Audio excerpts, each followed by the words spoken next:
So, hi guys, today we are going to talk about vacuolar interface dermatitis, which is lecture number 4 in the series of dermatopathology for residents. So, when we think about vacuolar interface dermatitis, the first thing that comes up in an algorithm would be, is the vacuolar interface dermatitis associated with any disc keratosis? And if not with disc keratosis, is it associated with some kind of dermal inflammation, which is perivascular and periadnexal? So when we talk about a vacuolar interface changes, so what does a vacuolar interface change mean actually? So when we're talking about interface, we're talking about the dermal epidermal junction. So when you look at the dermal epidermal junction here, you can see that there's a lot of vacuoles here actually. So presence of these vacuoles with some lymphocytes associated within these vacuoles is what is the definition for a vacuolar interface dermatitis. So you can see throughout the dermis at the dermal epidermal junction, these vacuolar changes at the dermal epidermal junction. So when you see this, you know that you are dealing with some sort of a vacuolar interface dermatitis.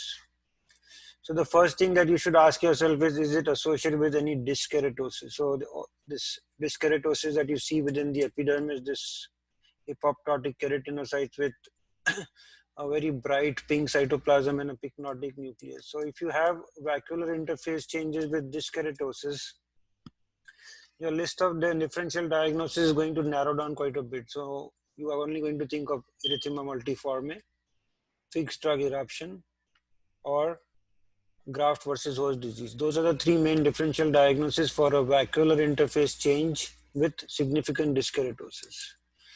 If the vacuolar interface change that we see here is not associated with a lot of disc keratosis, so again, when you go to the dermal epidermal junction, you can see the vacuolar interface changes at the dermal epidermal junction.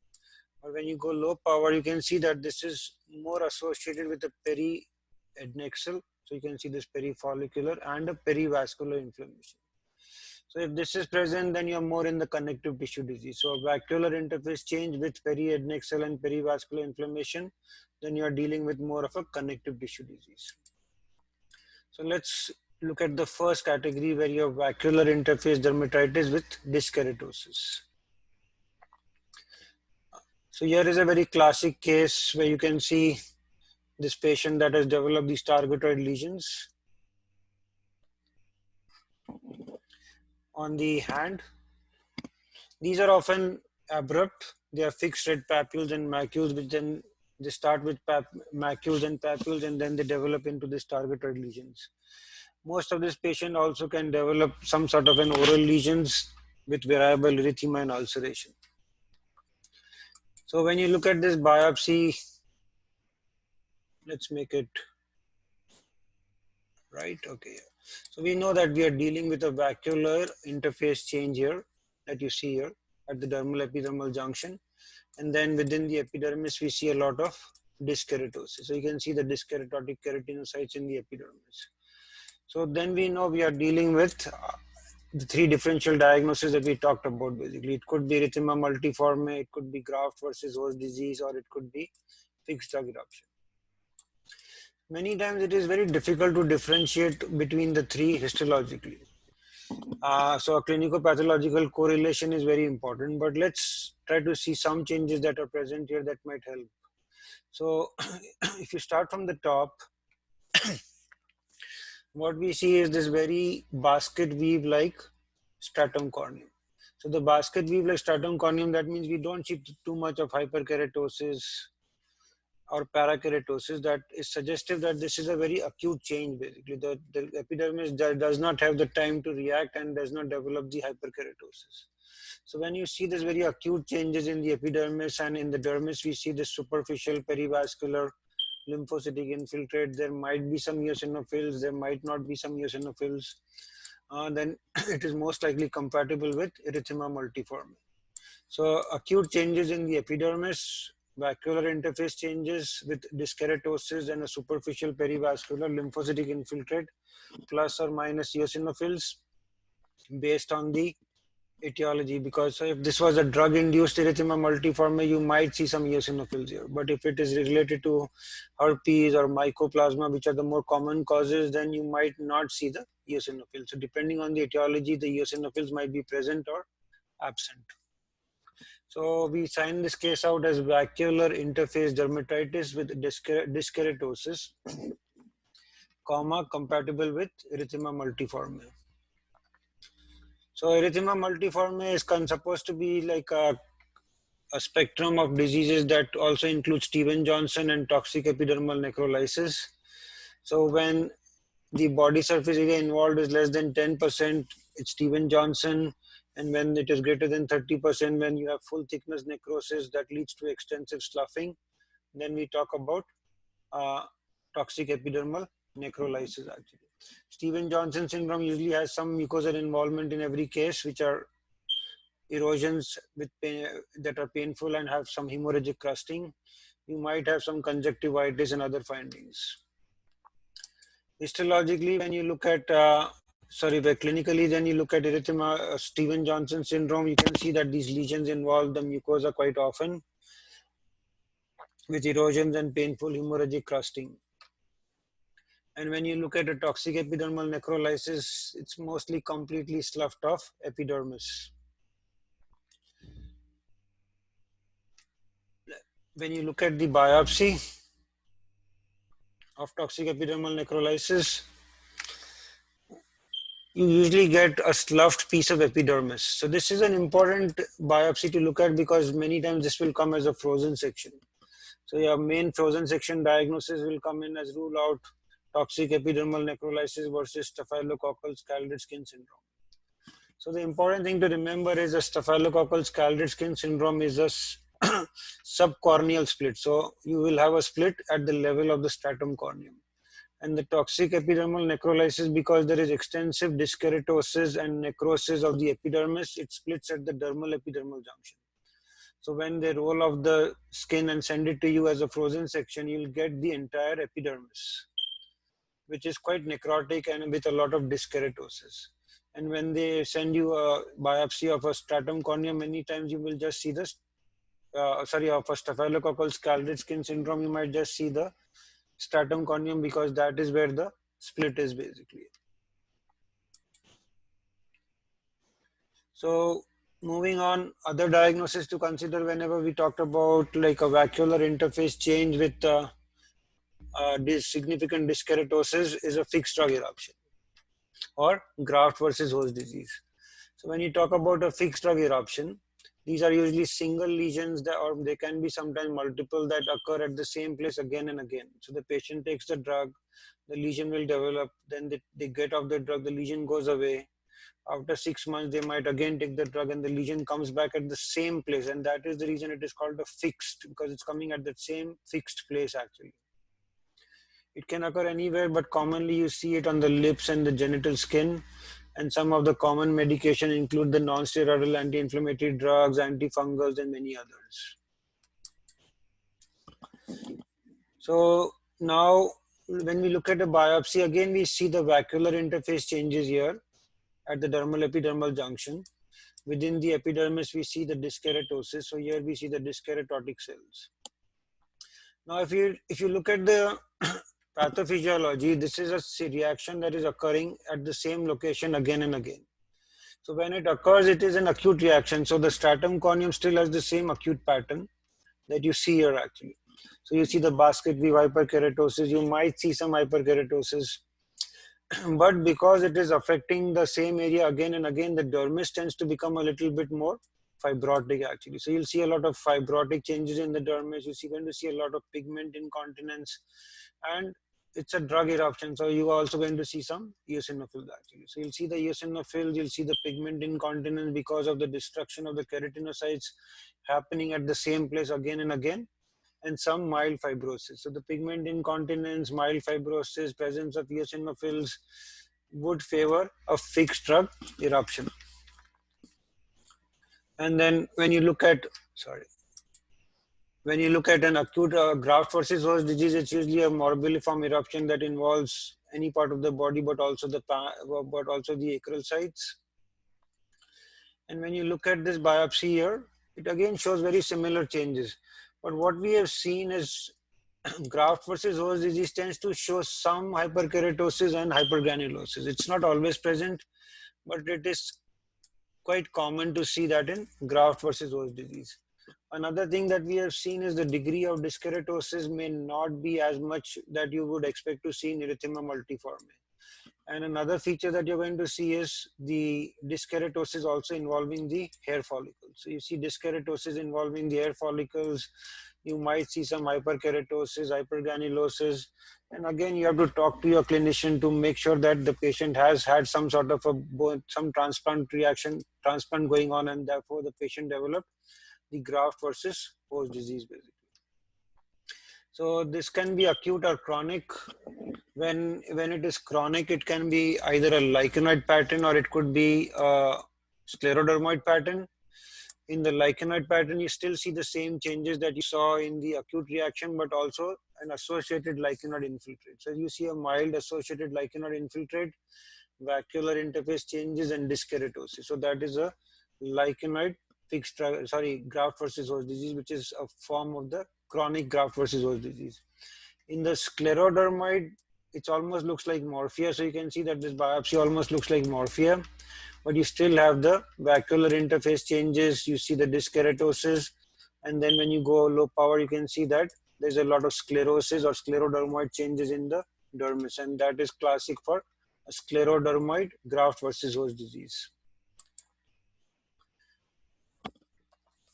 Now we'll move on to the next pattern where it is the vacuolar interface dermatitis with a lot of dermal inflammation, which is perivascular and periadnexal. So when we talk about a vacuolar interface change with perivascular and periadnexal inflammation, we are thinking of connective tissue diseases. The more common is lupus and sometimes dermatomyositis.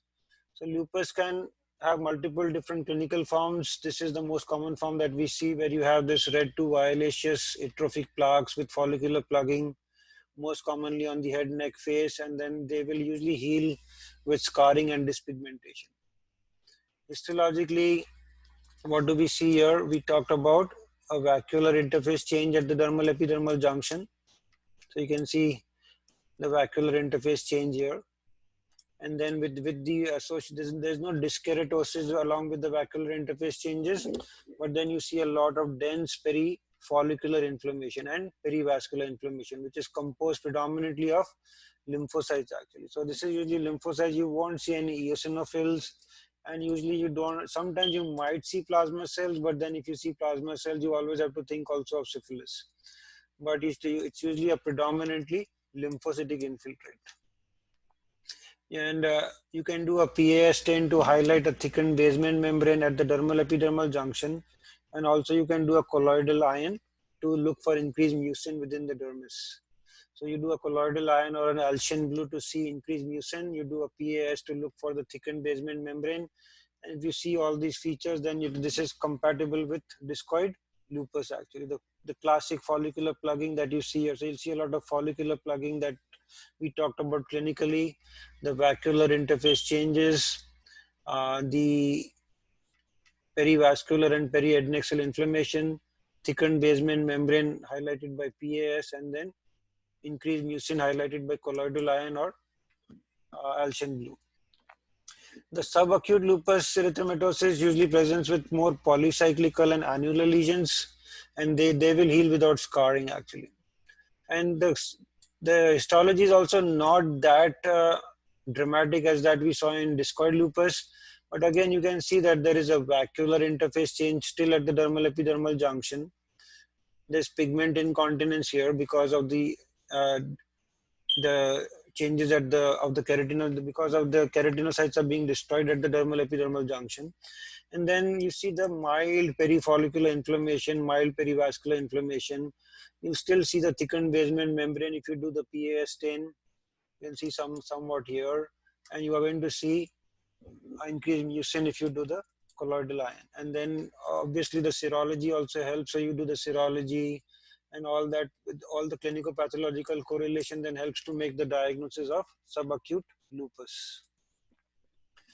The Systemic lupus erythematosus is usually more of a clinico-pathological correlation where you have to have all the different features to make the diagnosis. So there's a whole list of features that help you make the diagnosis of systemic lupus erythematosus. So it's a multi-system autoimmune disease, affects the joints, skin, kidneys, lungs, CNS, cardiovascular, and hematological. Classically, you will see the butterfly rash basically. But this can also occur in discoid lupus and photosensitivity reactions.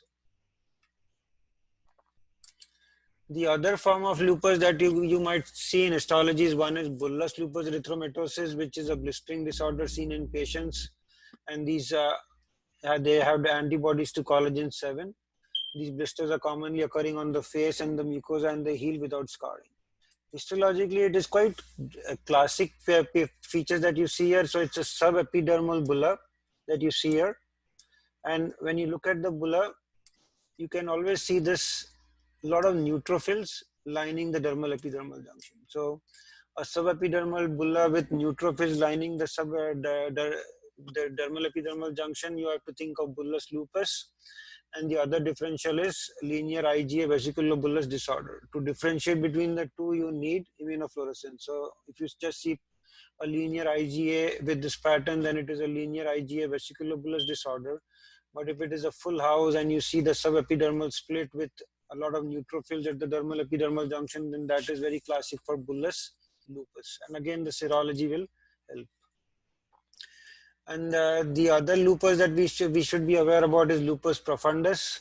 So lupus profundus is when you see the changes in the subcutaneous fat. So this might be associated with dermal changes, but many times 50% of the cases do not show any epidermal or dermal changes. So you actually do not see the vacuolar interface change, you do not see the perivascular inflammation. But then when you look at the subcutaneous fat, this is very classic for lupus actually. So what do we see here? So we see a septal panniculitis. So you can see that the septa are involved. There's a lot of lymphocytic infiltrate associated with the septal panniculitis, often in the form of big nodules. These nodules are composed of lymphocytes, and there's always some admixed plasma cells. So it's more of a lymphoplasmacytic infiltrate in the subcutis. And very classically within the lobules are going to see this hyalinization of the fat. So you see this hyalinization, this pinkish changes material that you see around the fat lobule, around the fat within the lobule. So this hyalinization of the fat, septal panniculitis associated with a lymphoplasmacytic infiltrate, is very good for lupus profundus, and it might be associated with the vacuolar interface change and the perivascular and periadnexal inflammation, but many times it is not associated, but you can see the classic changes of lupus profundus within the subcutis. And the last case in this series is dermatomyositis, which is again a multi-system autoimmune disease affecting musculoskeletal, GI, pulmonary, and cardiac symptoms. There is also an increased risk of internal malignancy. Cutaneous, you're going to see this Gottron papules on the face. You'll see the heliotrope sign on the shawl sign and around the neck. The photosensitivity, flagellate erythema, poikiloderma, and calcinosis cutis, especially in children. So histologically, what are the findings that are that can help you make the diagnosis? So again, in dermatomyositis, you don't see the significant perivascular and periadnexal inflammation. So the classic features that we see for dermatomyositis is usually some sort of an atrophic epidermis. You'll see the vacuolar interface changes at the dermal epidermal junction. You can see them here. And then this is really associated with some telangiectasias. You're going to see the dilated vessels within the dermis, so telangiectasias, and then a very mild perivascular inflammation. If you do the PAS, you're going to see the thickened basement membrane, and the colloidal ion will show you increased mucin. So based on these features, atrophic epidermis, the vacuolar interface change, the telangiectasias, the increased mucin, and then you do the serology, that will help. And then based on the clinical, then you can say this is compatible with dermatomyositis. So I think that's the end. And for any additional in-depth information, images and digital slides for this topic, you just have to again go to publications.pathpresenter.net. Go to this free resource, Dermatopathology for Residents, and you're going to see a lot of images, clinical images and slides that can help you understand the disease processes better. Thank you. Have a nice day.